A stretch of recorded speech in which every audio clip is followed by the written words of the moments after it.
All right, this week's question that we're looking at from gotquestions.org is, do our pets have souls? And the second part of that question is, will our pets go to heaven?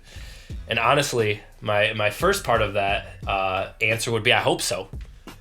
Because I had this dog growing up. His name was Bear. He was the coolest dog I've ever seen. He was a golden retriever, pure white, long hair under his head. He was about 100 pounds.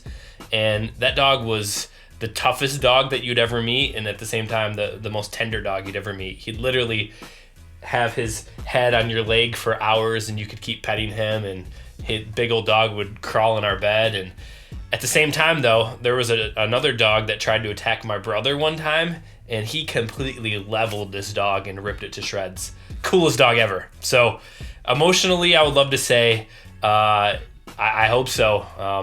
My oldest brother and I, when we buried him, I've never wept so much in my life over an animal. And I love that dog. But my emotions cannot dictate what the scriptures actually do teach on this subject. And when you consider the scriptures, it actually doesn't really say much of anything on answering the question, do animals have souls and will they go to heaven? The only thing we do know is that animals were the only other ones like humans made into living beings, but there is a distinct difference between when God created animals versus when he created man. When he created man, not only were they living beings, not only did they have the breath of life, but they were actually made in the image and likeness of God. A distinct difference, made in the image likeness of God. That is, they reflect attributes of God, like the attributes of spirituality, like the attributes of a mind, of an intellect. You never see an animal sitting there contemplating, how did I become this horse? Or how did I become this dog? But we as humans, we have the ability to have a mind and to contemplate certain things.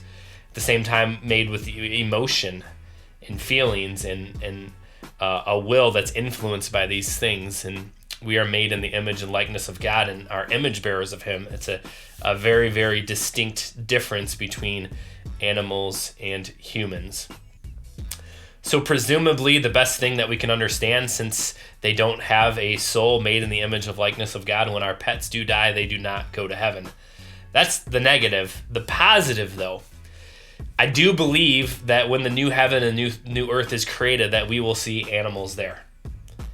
I don't think there's any reason to believe that we will not, because what we have in the beginning of creation was the first Adam. God gave dominion over the earth, and the first Adam, his assignment was supposed to be to continue to grow and develop over that land, and he had dominion over the animals. He was to care for them and name them. Animals were not meant to die.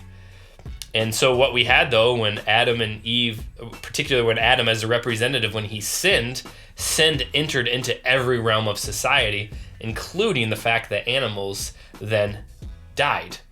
But what we have in the Lord Jesus Christ, Romans chapter 5 refers to him as the second Adam. And what Jesus is doing, he's actually setting right what Adam did wrong.